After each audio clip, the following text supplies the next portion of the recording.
안녕하세요. 저희는 엄석기 교수님 연리체 유동 해석 강의에서 생체 모방 친환경 기술 여전달 모델링이라는 주제로 프로젝트를 진행한 이준섭 노서관입니다.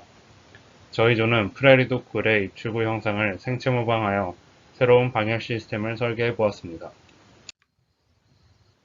먼저 프레리도 굴의 입출구 형상의 특징에 대해서 말씀드리고 먼저 진행된 관련 연구에 대해서 설명해 드린 다음 연리체 유동 해석을 진행한 과정과 결과에 대해서 설명드리겠습니다. 프레리독은 북미 지역에서 살고 있는 지목 다람쥐과의 포유류로 길이 10에서 15m, 직경 약 15cm의 굴에서 생활합니다.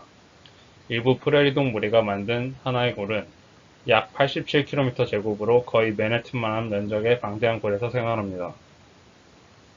프레리독 굴은 지표면에 비해 입구가 높아 태풍과 같은 자연재해가 있을 때 굴 내부로 물이 유입되는 것을 방지해 주기도 하고 높은 시야를 확보할 수 있어 천적으로부터의 위험을 경계하기 수월하다는 장점이 있습니다.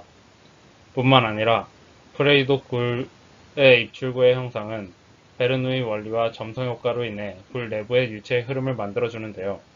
이러한 유체의 흐름으로 인해 굴 내부에서 발생되는 이산화탄소를 배출하여 농도를 낮춰주기도 하고 내부에 있는 열을 밖으로 배출하는 역할을 하기도 합니다.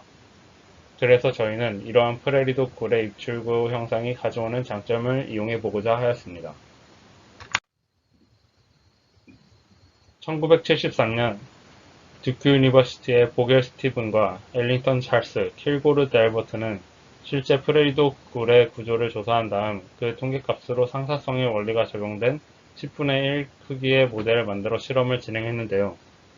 이 논문에 의하면 프레리독 굴과 같이 입출구의 형상이 있을 때 굴 내부에서 유동량이 많아졌다라고 이야기하고 있습니다. 그래서 저희는 이러한 원리를 사람이 분별 열이 많이 발생하는 지하철이나 컴퓨터에 의해 열이 많이 발생하는 서버실의 환기구에 적용할 계획입니다. 환기구 내에 유동량이 많아진다면 그만큼 많은 열을 대류로 방출할 수 있게 되어 기존의 시스템에 비해 전력 효율이 증가하고 비용적인 측면이나 에너지를 절약할 수 있을 것이라고 기대합니다. 또한 기존의 방열 시스템의 경우 팬에 의해 환기구 내에 유동을 만들어주는데 만약 정전과 같이 전력이 차단되는 비상상황 시에도 단순히 입출구 형상만의 특징으로 인해 유동이 생성되어 열이 방출될 수 있을 것이라고 생각합니다. 우선 프레리독 굴은 어떠한 방향으로 잘라도 같은 모양의 단면을 가지고 있다 볼 수 있기 때문에 일정한 방향에서 바람이 부는 2차원 모델로 해석을 진행했고 입구 형상이 있을 때 유량이 변화하는지 확인하기 위해 단일 통로의 유동 해석을 먼저 진행해 보았습니다. 해석을 진행하기 위해서 일반적인 대기 환경을 고려하여 공기를 유체로 선정하였고 정상 상태로 가정하여 플랫 플레이트에서의 레이놀드 수를 계산하여 충류 유동임을 가정하고 해석을 진행하였습니다. 또한 유체는 한쪽에서 벽면과 평행하게 흐른다고 가정했고 유체의 속도는 부퍼트의 풍력 계급에 따라 각 단계의 증가값을 선정하여 해석을 진행했습니다. 밑에 있는 그림을 보시면 입구의 반원 모양의 형상이 있을 때와 없을 때의 입구 주변에서의 속도 분포를 볼 수 있는데요. 입구의 형상이 없을 때 환기구는 거의 부시되어 환기구로 들어오는 유량이 거의 없이 유체가 그대로 흐르는 것을 볼 수 있습니다. 하지만 입구의 형상이 있을 때는 형상에 의해 속도가 빨라지는 부분이 생기고 베르누이의 원리에 의해 압력차가 발생하여 환기구 내부로 들어오는 유속이 형상이 없을 때보다 높아지는 것을 확인할 수 있었습니다. 또한 입구 형상이 없을 때는 환기구에서 나가는 방향으로 매우 작은 유체의 흐름이 생김에 비해 입구 형상이 있을 때는 환기구에서 들어오는 방향으로 비교적 큰 유체의 흐름이 발생함을 확인할 수 있었습니다. 다음으로 저희는 입구 형상의 크기를 변화시켰을 때의 풍속에 따른 관내에 유입되는 유량을 비교해 봤는데요. 이때 풍속은 보퍼트의 13단계의 풍력 계급 중 일반적인 상황인 0에서 5단계까지의 풍속을 가정하여 중간값을 이용하였습니다. 입구 모형의 반지름은 0, 26, 52, 104, 130, 156mm의 6개의 반지름으로 점점 크기를 키우면서 해석을 진행하였고 그 결과 반지름이 커질수록 베르누이의 원리에 의해 압력차가 커져 환기구 내부에 유입되는 질량 유량도 증가했지만 반지름의 길이가 너무 큰 경우 입구에서 와류가 발생하여 오히려 질량 유량이 감소하는 결과가 나왔습니다. 따라서 너무 작지도 크지도 않은 적절한 크기의 입구 모형을 선정하는 것이 중요함을 알 수 있었습니다. 다음으로 같은 크기의 입구 모형을 가지고 있는 단일 통로 환기구의 반지름 변화에 따른 환기구 내부에 유입되는 질량 유량의 변화에 대해서 해석을 진행해 보았습니다. 환기구의 반지름은 실제로 사용되는 환기구의 반지름 중 25, 52.5, 75, 100, 150, 200mm로 선정하여 2.4m/s와 4.4m/s의 풍속으로 해석을 진행했습니다. 해석을 진행한 결과 환기구의 반지름이 증가할수록 대체적으로 환기구 내부에 유입되는 질량 유량이 증가하는 것을 보였지만 약 150mm와 200mm부터는 질량 유량의 변화하는 폭이 적어 효율이 떨어짐을 알 수 있었습니다. 따라서 일반적으로 사용되는 환기구의 반지름 중 125mm를 사용하는 것이 효율적인 것을 알 수 있었습니다. 다음으로 입구 모형의 형상에 따른 질량 유량의 변화에 대해서 해석을 진행했습니다. 형상을 삼각형, 사각형, 반원으로 만들었고 유속과 환기구의 반지름, 입구 형상의 높이를 동일하게 해석하였습니다. 그 결과 사각형과 삼각형의 형상이 반원으로 했을 때에 비해 점성 효과가 커져 속도차가 커지고 베르누이의 원리에 의한 압력차가 커져 질량 유량이 더 크게 나오는 것을 확인할 수 있었습니다.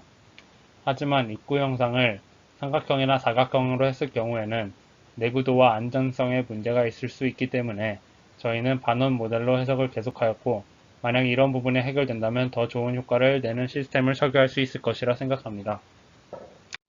다음으로 앞의 결과를 통해 알게 된 가장 적절한 형상인 130mm 반지름의 반원 입구 모형과 실제 환기구 규격 중 가장 적합한 125mm 반지름의 환기구를 이용해 전체적인 방열 시스템 모델의 열 유동 해석을 진행해 보았습니다. 기본적인 유동 해석에 대한 가정은 앞에서 말씀드린 단일 통로의 유동 해석과 같고 열 전달은 전도나 복사는 일어나지 않고 대류에 의해서만 일어난다고 가정하였습니다. 유체는 300켈빈의 공기가 유입된다고 가정하였고 환기구의 물질은 알루미늄을 사용하였습니다. 바람의 세기는 보퍼트의 풍력 계급 중 바람이 거의 불지 않는 0단계를 제외한 일반적인 상황 5가지 단계 중 중간값인 3단계의 4.4m/s로 진행하였고 발열 부분과 유체가 들어오고 나가는 부분을 제외하고는 단연이라고 가정했습니다. 또한 발열량은 서버실의 열 해석을 진행한 선행 논문들을 참고하여 500W/m제곱만큼 발생한다고 가정하여 해석을 진행하였습니다.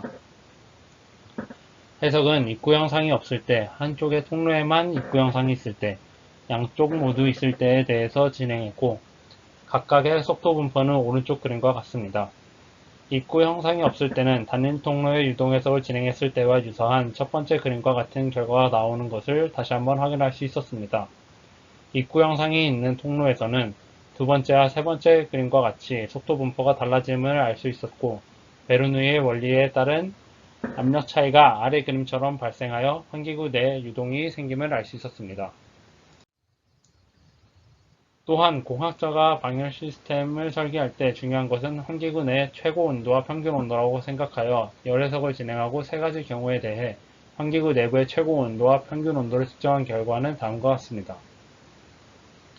입출구 형상이 없을 때 환기구 내부로 유입되는 질량 유량보다 형상이 있을 때가 대략 100배 정도로 크게 나타났고 형상이 한쪽에 있는 것이 양쪽에 있을 때보다 유량이 많음을 확인하였습니다.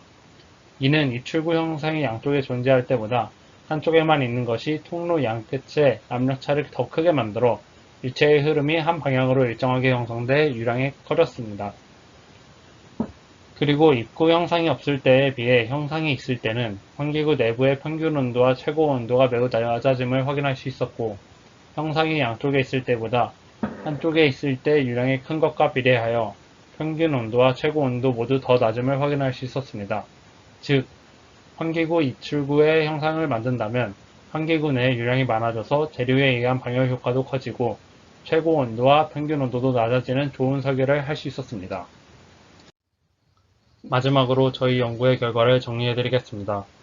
먼저 입구 모형 형상의 반지름과 환기구의 반지름, 입구 모형의 형상에 대해 다양한 풍속에서 유동 해석을 진행했을 때 적절한 크기의 입구 형상과 환기구 반지름을 선택하는 것이 중요함을 알 수 있었습니다.